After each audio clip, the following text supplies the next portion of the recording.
नमस्कार दोस्तों, स्वागत है आपका हमारी चैनल संडे हॉरर पर। आज मैं आपको सुनाने वाला हूँ एक और नई और डरावनी कहानी जो आपको रोमांचित कर देगी।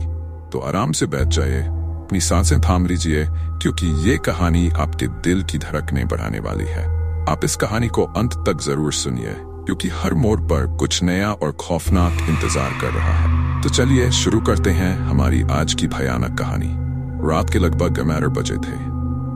सर्दियों की एक ठंडी रात, जब ट्रेन की पटरी पर दौड़ते पहिए और हवा की सन्नाटे की आवाज कानों में रहकर गूंज रही थी। राहुल एक लंबी यात्रा पर जा रहा था। वह काम के सिलसिले में इस अनजान शहर आया था और अब अपने घर लौट रहा था। ट्रेन के अंतिम डिब्बे में जहां वह बैठा था, अजीब सा सन्नाटा था। इस डिब्बे में बहुत कम लोग थे और ज्यादातर लोग नींद में डूबे हुए थे। राहुल ने एक गहरी सांस ली और खिड़की के बाहर देखा। बाहर का नजारा अंधेरे में लिपटा हुआ था। दूर दूर तक कोई रोशनी नहीं दिख रही थी, जैसे ट्रेन किसी घने जंगल के बीच से गुजर रही हो। अचानक ट्रेन एक छोटे से स्टेशन पर रुकी। स्टेशन वीरान था। वहां न तो कोई आदमी था, न कोई आवाज।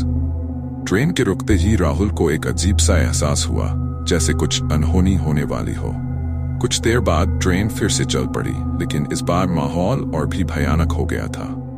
राहुल ने महसूस किया कि हवा में एक अजीब सी ठंडक और भय फैल गया है। ट्रेन के डिब्बे में एक बूढ़ी औरत उसके पास आकर बैठ गई। उसका चेहरा झुर्रियों से भरा हुआ था और उसकी आंखें किसी गहरे राज को छुपाए हुए थीं। राहुल ने उस औरत की ओर देखा तो उसने बिना कुछ कहे एक धीमी मुस्कान दी। वह मुस्कान अजीब थी, जैसे उसमें कुछ भयानक छिपा हो। राहुल को उस औरत की उपस्थिति से बेचैनी होने लगी। उसने महसूस किया कि डिब्बे में अब और भी ज्यादा सन्नाटा हो गया है। उसके पास बैठी औरत धीरे धीरे उसकी ओर झुकने लगी। तुम यहाँ क्यों बैठे हो? औरत ने अचानक पूछा। उसकी आवाज बहुत धीमी और भयावह थी।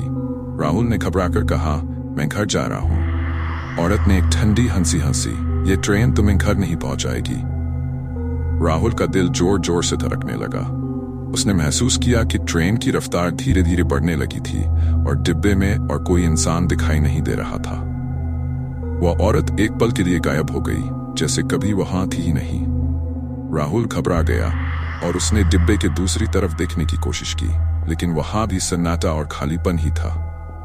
ट्रेन जैसे किसी अजाद दिशा में जा रही थी और बाहर का दृश्य पूरी तरह से बदल चुका था। जंगल और वीरान रास्तों की जगह अब अजीब और डरावने साये ट्रेन के साथ साथ दौड़ रहे थे। अचानक डिब्बे की लाइटें एक पल के लिए बंद हो गई। जब लाइटें वापस आईं, तो राहुल ने देखा कि डिब्बे में अब कोई नहीं था। वह पूरी तरह से अकेला था। राहुल का दिल जोर जोर से धड़कने लगा। उसे समझ में नहीं आ रहा था कि यह सब क्या हो रहा है। उसने सोचा कि वह सपना देख रहा है, लेकिन यह सपना नहीं था। ट्रेन की खिड़की के बाहर अजीब सी परछाइयां दौड़ रही थीं। अचानक एक आवाज आई, जैसे कोई दरवाजा खोल रहा हो। राहुल ने पीछे मुड़कर देखा और उसका खून जम गया। वह बूढ़ी औरत फिर से उसके सामने खड़ी थी, लेकिन इस बार उसका चेहरा और भी डरावना था। उसकी आंखें काली और खाली थीं और उसकी त्वचा जैसे सड़ रही थी। उसने राहुल की ओर हाथ बढ़ाया और कहा, तुम यहां से बचकर नहीं जा सकते। राहुल घबराकर खड़ा हो गया और डिब्बे से बाहर जाने की कोशिश करने लगा, लेकिन ट्रेन के दरवाजे बंद हो चुके थे। वह बुरी तरह फंस चुका था। उसके चारों ओर अंधेरा बढ़ता जा रहा था और वह औरत धीरे धीरे उसकी ओर बढ़ रही थी। राहुल को समझ नहीं आ रहा था कि वह कहाँ जा रहा है। उसने सोचा कि शायद वह किसी बुरी आत्मा के चंगुल में फंस गया है। ट्रेन की गति और भी तेज हो गई थी और खिड़की के बाहर का दृश्य और भी विकृत होता जा रहा था। हर तरफ से चीखें और भयावह आवाजें आ रही थीं। ट्रेन के अंदर अचानक से कई लोग दिखाई देने लगे, लेकिन वे लोग इंसान नहीं थे। उनके चेहरे विकृत और भयानक थे। वे सब राहुल की ओर देख रहे थे, जैसे वह उनकी शिकार हो। राहुल ने खुद को बचाने की कोशिश की, लेकिन उसकी हर कोशिश बेकार साबित हो रही थी। फिर अचानक ट्रेन रुक गई। राहुल ने देखा कि ट्रेन किसी अज्ञात स्टेशन पर आकर रुकी थी। स्टेशन पर धुंध छाई हुई थी और चारों ओर सन्नाटा था। राहुल ने ट्रेन से उतरने की कोशिश की, लेकिन उसके पैर जैसे जम गए थे। तभी उसने देखा कि वह बूढ़ी औरत स्टेशन पर खड़ी थी और उसकी ओर देख रही थी। औरत ने राहुल की ओर इशारा किया और उसकी आंखों में एक अजीब सी चमक थी। उसने कहा, यह ट्रेन तुम्हें मौत के दरवाजे तक ले आई है। अब तुम बच नहीं सकते। राहुल की सांसें थम गई।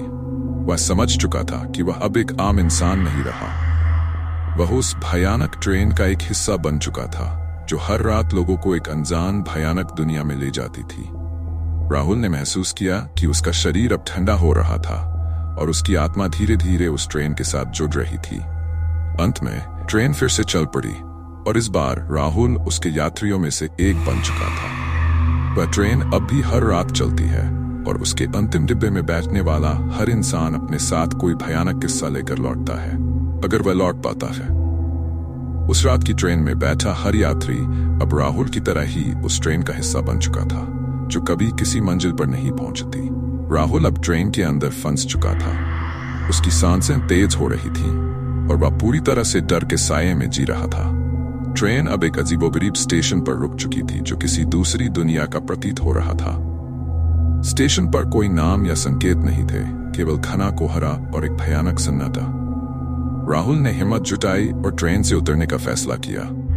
वह धीमे कदमों से नीचे उतरा, लेकिन स्टेशन की जमीन पर कदम रखते ही उसे ऐसा लगा जैसे उसके पैरों के नीचे की जमीन गायब हो गई हो। उसने चारों तरफ देखा, लेकिन वहां कुछ भी नहीं था, केवल खालीपन और भयावहता थी। तभी ट्रेन का सायरन फिर से बजा और राहुल को एहसास हुआ कि उसे अब दोबारा चढ़ना होगा, नहीं तो वह इस अजीब दुनिया में हमेशा के लिए खो जाएगा। उसने दौड़ लगाई और किसी तरह वापस ट्रेन में चढ़ गया, लेकिन जैसे ही उसने दरवाजा बंद किया, वह बूढ़ी औरत फिर से सामने आ गई। इस बार उसकी हंसी और भी खौफनाक थी। उसने राहुल की तरफ इशारा किया और बोली, तुमसे पहले भी कई लोग इस ट्रेन में फंस चुके हैं, अब तुम भी उन्हीं में से एक हो, तुम्हें कभी कोई बचा नहीं पाएगा। राहुल ने उसकी बातों को नजरअंदाज करने की कोशिश की और ट्रेन से बाहर भागने की कोशिश की, लेकिन हर बार वह एक ही जगह पर वापस आ जाता। ट्रेन का हर डिब्बा अब उसे एक भूल भुलैया जैसा लगने लगा था, जहां से निकलना नामुमकिन था। ट्रेन ने अपनी रफ्तार और बढ़ा दी थी। राहुल ने खिड़की से बाहर देखा तो उसे सिर्फ धुंध, अंधेरा और अनजानी आवाजें सुनाई दी। ट्रेन जैसे अब किसी भयानक दुनिया की तरफ जा रही थी। उसके शरीर में अब कोई ताकत नहीं बची थी और उसका मन डर और निराशा से भर चुका था। अचानक राहुल ने महसूस किया कि उसकी सांसें थमने लगी हैं। वह अब इस हकीकत को स्वीकार करने लगा था कि वह इस ट्रेन से कभी बाहर नहीं निकल पाएगा। उसकी आत्मा अब ट्रेन के साथ जुड़ गई थी। वह न तो जीवित था और न ही मरा हुआ, वह अब इस ट्रेन का एक हिस्सा बन चुका था। ट्रेन में बैठे दूसरे यात्री भी अब उसे सामान्य नहीं लग रहे थे।